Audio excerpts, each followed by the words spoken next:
First of all, thanks for having me here. I'm delighted to be there and to share with you a little bit of my vision of what's coming in terms of change. So I've added climate to the title of my presentation because I think that climate change is one of the big factors that is going to actually change the way we look at things and set priorities in a slightly different order. Let me spend a moment to tell you about myself. As you can see, I am with George Washington University in Washington, D.C. The real reason, though, I think I am here and I'm able to convey what I hope is a kind of big picture story to you is really related to my affiliation with the World Bank. So you see the World Bank symbol over there. I have been with the World Bank for nearly 20 years and retired 2 months ago. I was, as the previous slide was saying, the Cultural Heritage Coordinator for the World Bank for a number of years, and being very close to issues of historic cities and architectural conservation and cultural heritage in general. I have a very strong feeling and interest in that area, but my work has also been very much in the area and still is very much in the area of climate change. So I really try to look at these two agendas as they come together. I am also a lead author for the Intergovernmental Panel on Climate Change, IPCC, and we're currently preparing the 5th assessment report. I'm co-writing the chapter on urban areas, and we're looking both at the impacts and vulnerability of urban areas to climate change, as well as strategies for mitigation of carbon emissions in cities and low carbon cities. So this is a little bit the background to my presentation today, with which I hope to convey what really from the World Bank's perspectives are the big issues that we're facing in this area and how these two topics intersect. So I wanted to give you a bit of a sense as to what is the World Bank. I'm sure that many of you have either worked with it or interacted with it, but just to give you a kind of snapshot of what it is, it's a global development agency. Its mission has been recently redefined by its new president as the one of ending extreme poverty, boost shared prosperity, and promote inclusive green growth. So this is the noble goal, as it were. The reality, of course, is that it's very difficult to make these things happen, especially as the way we do it is by collaborating with national governments, and so, anything can happen. But with that being said, it's a fairly large volume of investments that goes out every year. In fiscal year 13, which ended in June, so the last operational year of the bank, we put out $52 billion worth of investment in development across the developing and emerging countries. About 2,000 operations, of which 16 billion to the poorest countries, which we consider those where per capita gross national income is below $1,200 in all the sectors you can think of. But beyond the financial services, the World Bank does lots of advisory services, research, data sharing, advocacy, and of course, the more developed a given country is, the more they're interested in the intellectual contributions, the advisory services, not so much, and not only the money. So having told you a little bit about what the World Bank is and does in general, let's look at how we're looking at these two issues of climate change and cultural heritage. There are two areas in which we're very much involved, and I'll tell you a little bit more about it. I would say, very frankly, we're much more involved in climate change than in cultural heritage. And that is because we do think that climate change is one of the really fundamental issues and challenges confronting humanity as a whole. And on that, we have quite a large volume of lending and advisory services. I'm pointing you here towards a couple of new studies we've published last year and this year, the first and the second volume, which are called Turn Down the Heat, and which point to the fact that emission trends are extremely concerning and might take us all as humanity, really, and as a planet towards an unmanageable level of increase of ambient temperature, which is the 4-degree scenario that you see mentioned there. On cultural heritage, we are very active, and again, I'll tell you a little bit more as I go ahead in the presentation. I'm also in red indicating two key partnerships that we've put in place. One is with UNESCO. There's a formal memorandum of understanding to collaborate between the bank and UNESCO. And the other one is C40, which is an association of the largest cities in the world to combat climate change, both in terms of the mitigation and adaptation. We are obviously very concerned because we see that, as has already been said here by Rohit and by Diederik in his opening and Gustavo indirectly, we see that heritage, world heritage, and not necessarily only the one that's under UNESCO, let's say, supervision, is subject to multiple risks. And these have to do with climate change, of course, but also with natural disasters, natural hazards, and with armed conflicts. And the images you see at the top of that slide recall recent events, be they the flooding in Bangkok and Thailand, or the recent devastation in Timbuktu due to the military insurgency, or the earthquake in Haiti. And we see a convergence of interest and greater attention has been given to this intersection of these issues of heritage and risk, and we're very much interested in following this. I'm mentioning here a few key events: the Rotterdam Delta Cities Conference in 2010, the one that followed on coastal cities in Venice the next year in 2011, the Sintra Congress of the World Heritage Cities Association, where again the theme was climate change, and of course the Istanbul event in 2012, organized by ICORP, which is the committee of ICOMOS, which is headed by Rohit here. All these events to which I was lucky enough to participate were really looking at different angles of this problem. And then, of course, there was the ICOMOS publication for the Global Platform for Disaster Risk Reduction just a few months ago in Geneva. So I'm just pointing you towards some key events and documents that kind of have analyzed already this intersection in an interesting way. And of course, we are present, the World Bank is present throughout these events with contributions and through its own work. So what do we see before us, and what is the worrying scenario? On the left of the slide, some key numbers of what's coming. And according to the UN Population Division, we know that by 2050 there will be 2.6 extra billion inhabitants on the planet, of which 2.5 will be in the cities of developing and emerging countries, right? So there's an incredible increase in exposure of population and assets to risk. This is, again, big picture thinking of what is the trend, what is happening, and then we'll get back to the heritage as part of this. We also know that sadly 95% of all deaths from natural disasters occurred in developing countries in the 40 years between 1970 and 2008. And this is because of additional vulnerability of the populations, the lack of preparedness, the quantity of people living in miserable conditions, as you can see in that image of that slum over there. And so if this wasn't bad enough, then look at the right-hand side of the image, and you'll see from that report I was mentioning to you a moment ago, the 4-degree world, you see the trend in increase of carbon emissions. And while it's too difficult to read the fine print from where you're sitting, what basically that slide tells us is that even with the current pledges of emission reductions, which is that red line, in fact, by the end of the century, everything tells us that we're going to be way beyond that envelope of 2 degrees centigrade temperature increase, which is considered manageable by the scientists, by the IPCC.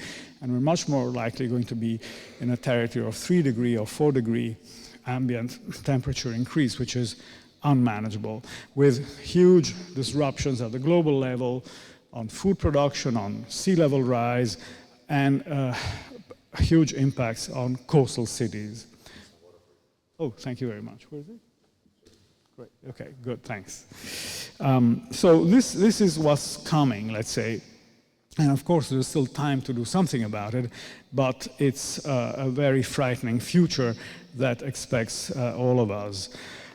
If we look at future flood losses in coastal cities, and here I'm quoting an article from a colleague from the World Bank, Stéphane Elgat, who together with other colleagues from OECD and elsewhere has published this article a couple of months ago. They have calculated that global yearly flood losses in 2005 in major cities across the world were of $6 billion, but that this figure is expected to increase to 52 billion by 2050, just due to population and assets exposed, to the increase in the number of people and in the value of the assets exposed to risk, exposed to natural hazards. And this is already like a tenfold increase, right? But then look at the next step, and to $1 trillion due to climate change and land subsidence. That is to say, not only you have a major increase in terms of number of people and assets exposed, but the hazards are worsening by the minute, right? And primarily sea level rise and land subsidence in coastal cities is going to multiply that figure yet by 10 to $1 trillion, right? Or by 20, in fact, if adaptation does not provide adequate flood protection to cities. So the kind of major infrastructure work that we visited yesterday, right? The storm surge barriers, is the kind of thing that many cities will absolutely need to be able to avoid this level of disruption. And of course, we know that of the 250 UNESCO-listed World Heritage cities, 1/3 are coastal, right? So everything that we've said up to now applies, unfortunately, to World Heritage cities that happen to be on the coast and that have their own layer of particular vulnerability due to their fabric and so on, but certainly they can't escape the reality of what is happening worldwide. This is something that we presented in Sintra a couple of years ago, having done a little bit of research on the topic. Now, what are the likely adaptation responses? And here I'm simplifying a little bit, but what I'd like to point out is that in, let's say, rich countries or in OECD countries, we see the presence of, first of all, public awareness, there's scientific knowledge, the institutions are in place, the resources are in place, and a public commitment to cultural heritage, which makes it so that many of the things that need to be done can be done. And you see an image of the Lagoon of Venice, where a major, major infrastructure project is being carried out, which is a $7 billion MOSE project to supply a system of control of storm surges there too for the outlets and inlets of the Lagoon of Venice that will hopefully help the city and prevent the city from sinking. But in the countries where we work, developing and emerging countries, the scenario is sadly very different. So the image there is Saint-Louis du Sénégal, another beautiful coastal city in a lagoon, as you can see from the photo, which is gradually disappearing. And so, while of course not all cities in the developed world get the assistance they deserve or they need, and not all cities are abandoned in the countries where we work, but there is a radical difference. And the difference has to do with competing development priorities, first of all. There's so many needs, so many things that need to be built or taken care of or financed, under-equipped institutions, insufficient financing, and also, let's face it, not the same level of public commitment to cultural heritage that we have, for instance, in Europe. We see a conflicting relationship with heritage. Sometimes the heritage is a memory of a colonial past that people don't necessarily remember gratefully. Sometimes there is also a shift away from tradition that makes it so that people would rather look forward and think of modernizing rather than investing in maintaining the memory of the past. A number of factors that makes it so that in the countries where we work, where the World Bank works, it is a much more difficult challenge to invest and preserve the cultural heritage the way we think about it. Let me give you a little bit of a sense of what we actually do in these fields. In the area of cultural heritage, we've calculated that over the past 40 years, the World Bank has invested approximately $2.7 billion. Now that might seem like a big figure, but if you remember that only last year we put out $52 billion in 1 year, right, of development lending, you can see that this is a fairly niche area for our work. Nevertheless, important and in which we're engaged. Why are we there? Because we think of cultural heritage as an essential part of a national identity and of local identities, because we are convinced that conserving and maintaining heritage is a way of improving the quality of life of the local population, of the residents, of enhancing job opportunities and local economic development. So those are the reasons why the World Bank, which has a mission of poverty reduction and economic growth, is present in this area. And then, of course, we do turn to the specialists, to the ICOMOSs, to the UNESCOs, whenever we need specific professional advice on how to do these things. The regions where we've done the bulk of this work are Middle East and North Africa, Europe and Central Asia, and East Asia, and the Pacific. And the kind of things we do, and I'll give you a few examples in the next slides, range from, supporting governments with reforming or improving the cultural sector management, to physical investments in specific locations like urban rehabilitation, to the promotion of cultural tourism and of social development at the local level, as we see this directly tied to the conservation of the heritage. Now to the examples.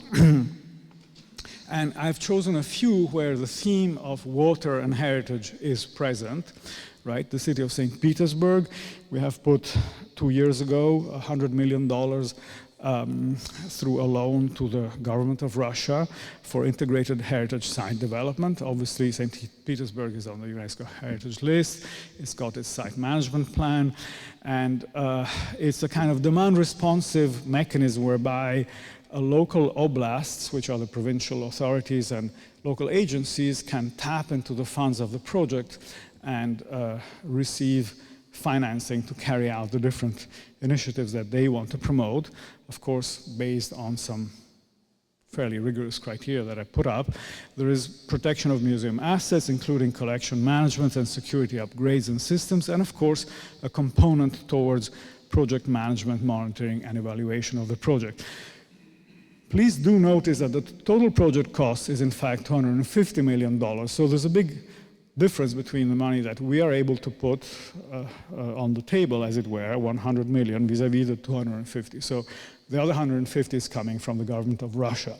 So there is a buy-in, there's a commitment to implement these actions, which is related to the fact that they're also putting in their own resources, beside having to pay us back for the loan. Lebanon, another case where water and heritage are combined.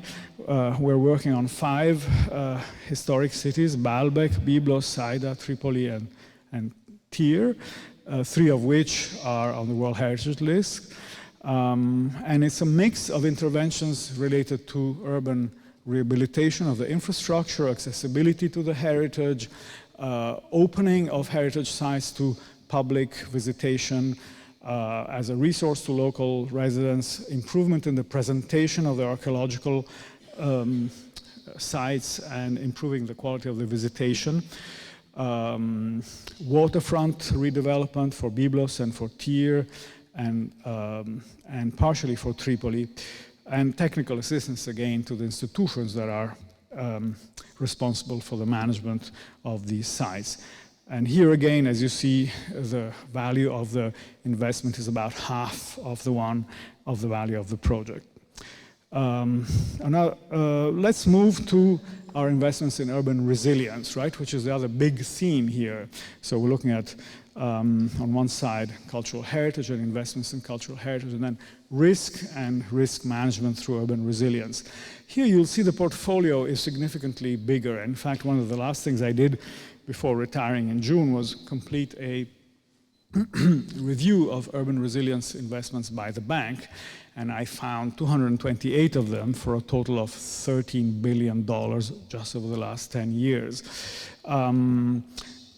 Interestingly, about 1/3 of these projects are post-disaster reconstruction projects, right? When we have to intervene after the disaster has hit, but two full thirds are actually preventive investment. So that's where we're really helping a country and a city in particular prepare and improve its infrastructure, its systems, and so on, in view of the risks. Now, what are the risks that cities are facing? And this is why I want to make sure that before we focus on the heritage bit, we get a broader vision of what urban risk is and how we at least look at it and face it. The largest risks we see have to do with flooding, of course, but with seismic risks, earthquakes, and cyclone and storm surges, which are still related to water, of course. These are the big challenges, these are big risks that cities are facing, especially coastal cities. And that's what we're trying to work on, either in a kind of post-event mode or in a preemptive mode. How do we define urban resilience? Because there's so many ways, right, of framing the issue. We define it as the capability of urban systems to prepare for and respond to the risks and impacts of natural hazards, climate variability, and climate change, right? So it's a fairly large set of issues that we try to combine. And I'll show you some numbers as to why we think it's so important not to distinguish climate change adaptation from disaster risk management. And we think that urban resilience really is made of two things. The hard measures, like what we saw yesterday, right? These large infrastructure investments that need to be done, the seawalls, the storm surge barriers, the hardening of the infrastructure, moving water treatment plants away from areas of risk, so on and so forth. And that's quite clear. That's what takes a lot of money. But just as equally important are the soft measures, is the ability to do the right kind of land use and urban planning, the community awareness and preparedness, the emergency and evacuation plans, the early warning systems, and so on. All that, let's say, institutional ability to deal with risk, to internalize risk in the planning and the day-to-day management, and so on. So with that definition, then we went looking for the projects that we are doing that address this. So here again, a few examples in the area of urban resilience, but on cities in which we work where there is water issues and where there's heritage. So we're again going back to the theme of the conference from this angle. Djibouti flood rehabilitation project. The city was wiped out by major flooding. Water comes rolling down the hills of Ethiopia, slams into the city of Djibouti, overwhelms the dike, destroys it, the city is flooded, everything is paralyzed, and then they come to us and ask us for some help to fix things back up, right? And so $8 million invested through a credit. The credit is the term we use for financial resources made available to poorer countries, right? Below that threshold of $1,200 I was talking about before. So here we were able to reconstruct the flood protection dike and of course build it better than it was before, higher, stronger, more structurally sound, and so on. Road reconstruction, bridges, schools, healthcare centers, and so on. This is all the physical part, but also putting in place the soft part of the early warning system, the resettlement of residents that had to be moved, get them out of the risky areas, and beginning to build institutional capacity for disaster risk management. So that's one. Jakarta, a much, much larger, complex city where flooding, as you see in these pictures, is a recurring problem. We financed last year $140 million out of $190 million worth of project costs for major dredging of canals, rehabilitation of retention basins, embankments, pumping stations, all the water management infrastructure at the city level, which was either in disrepair or in lack of maintenance or insufficient given the increased volume of high precipitation events and volume and number of high precipitation events. But again, none of this gets done unless there is also the soft side of it, the early warning systems, the flood forecasting, increasing the ability of city government to manage data, prepare flood maps, and so on, so that we are sure that there is greater competency in place to handle the complexity of these issues. Another developing city which is facing large flooding issues is Colombo in Sri Lanka, where we just financed $213 million of investment out of a total of 320 to do flood protection again, very costly infrastructure operations, drainage systems and so on, but also, interestingly for us, enhancing the conservation of historic urban areas in the city, given their potential return in terms of cultural tourism. And of course, again, the soft capacity building and so on. I've been asked to talk a little bit about how we do our valuations, what is the methodology with which we work. And I thought I'd present a few slides, if there's still time, to give you a sense of this. When the disaster has already happened, what we do by now is a post-disaster need assessment. And we used to do damage and loss assessments, and those of you who worked on risk are probably familiar with this terminology. And I'll give you a few examples of these. But when we are in the mode of preparing a city and its institutions for the future, then we do an urban risk assessment, which is a much more complicated exercise because it's really forecasting what might be coming and how much might be lost because of it. So let's move to some examples.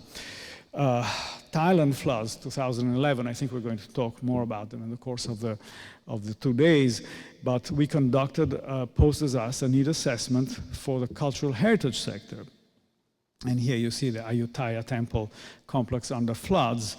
And we estimated that the damages and losses were of $244 million, including income loss from ticket sales that did not occur because all the sites were closed.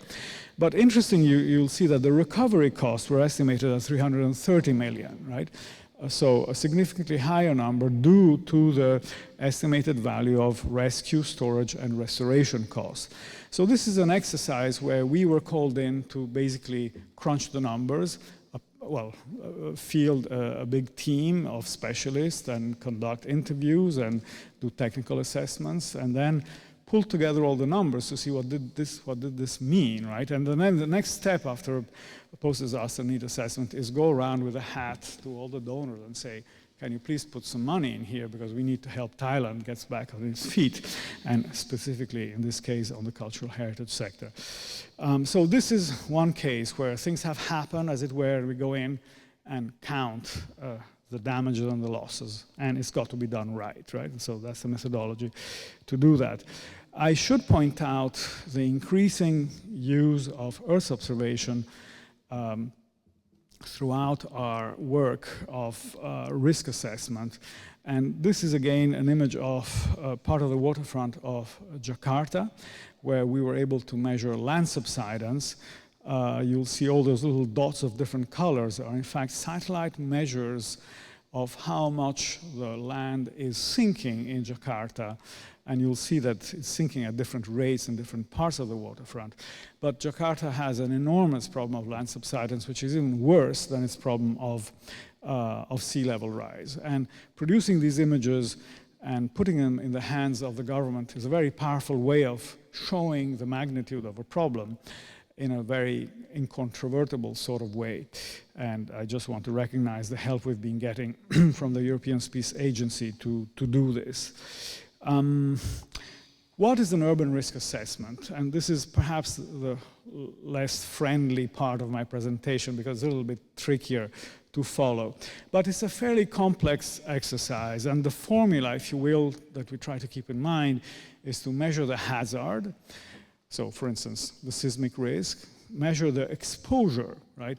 So who and what is exposed to that hazard, and then how vulnerable are those assets. So if a building, for instance, has been built according to seismic structural guidelines, probably the vulnerability is very low. But if instead you have a historic urban fabric built of traditional materials in a seismic area, well, we know that those buildings are extremely vulnerable, right?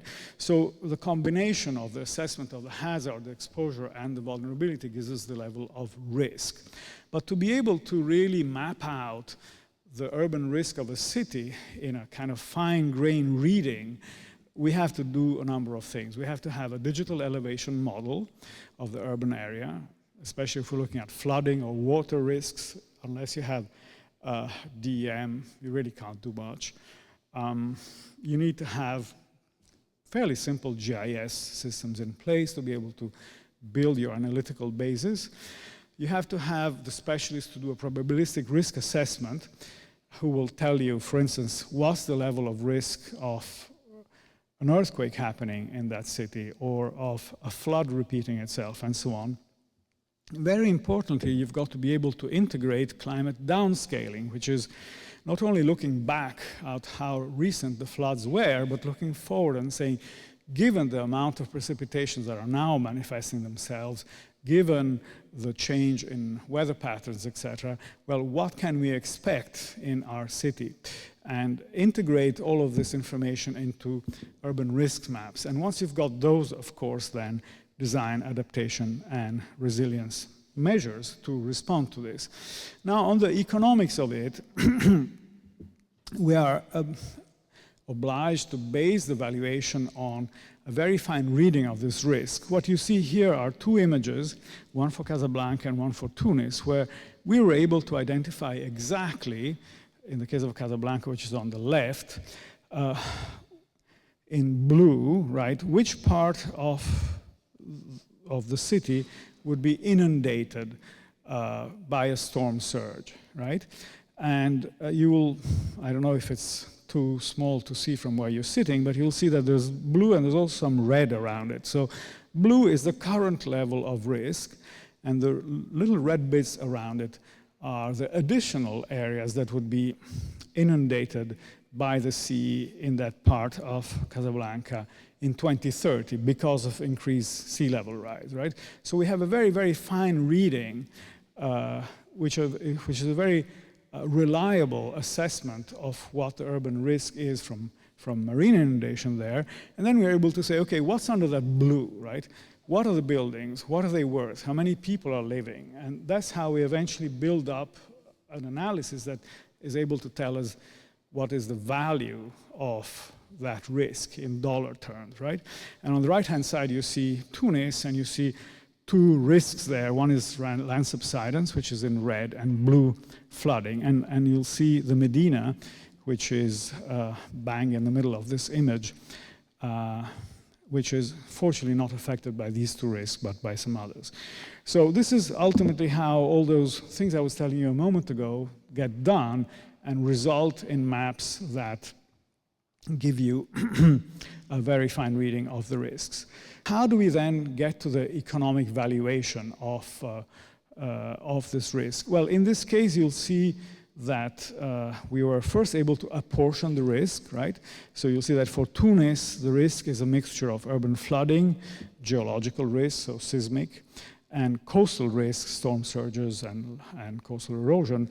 In the case of Casablanca, the risk is nearly 100% due to flooding. And what then we do is, in economic calculation, we get to the net present value of future risks as we've calculated them. And then we get a baseline dollar figure that tells us what is the value of those risks, right?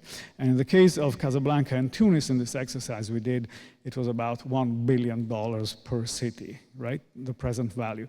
So once you've got that, and this, I promise, is the last complicated slide to look at, then we say, well, if $1 billion is the value of the cumulative damages and losses that Tunis or Casablanca are facing, well, how much will it cost to protect the city, right?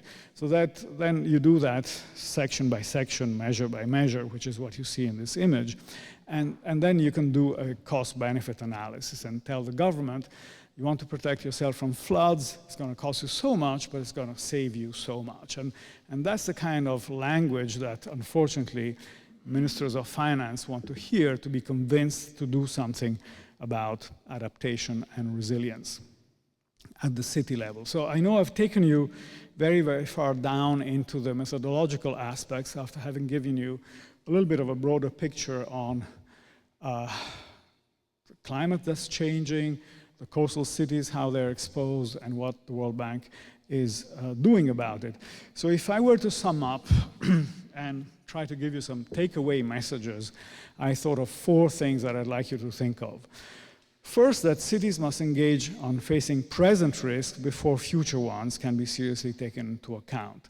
Why am I saying this? Because some people are very tempted to go to a mayor and say, Mr. Mayor, let's talk about climate change. And the mayor will say, well, wait a minute, what am I facing right now? What are the risks that my city is facing, right? And maybe the risks are not yet climate change. So let's engage the cities on addressing urban risk as a whole. And then we know, though, that point number 2, while today urban risk is dominated by natural hazards and increasing exposure, as we move forward in time, climate change impacts will gradually become more prominent. So we know that that is coming, right? We have these frightening forecasts of future climate change, and we know that adapting to climate change is going to become more and more important as we move forward. Now, if then we go back to our own area of primary interest here, which is urban heritage and cultural heritage, how does this fit into this broad picture?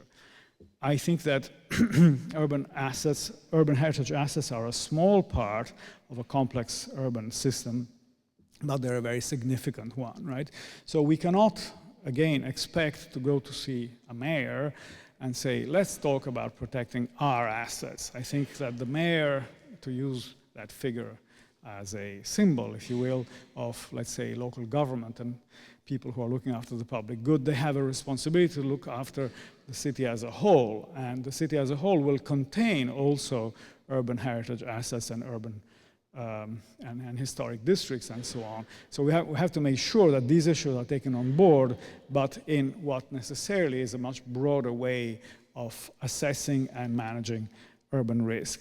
But of course, we know that these small parts of the city, the historical parts, are of great significance.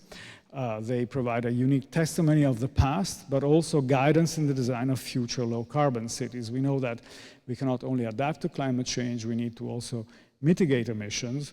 And to mitigate emissions, we have to build cities differently, and the lessons learned from places like Amsterdam or other historic cities are absolutely fundamental in this process. So that's an extra reason, really, to think of protecting heritage in a time of climate change as well as we can. Thank you very much.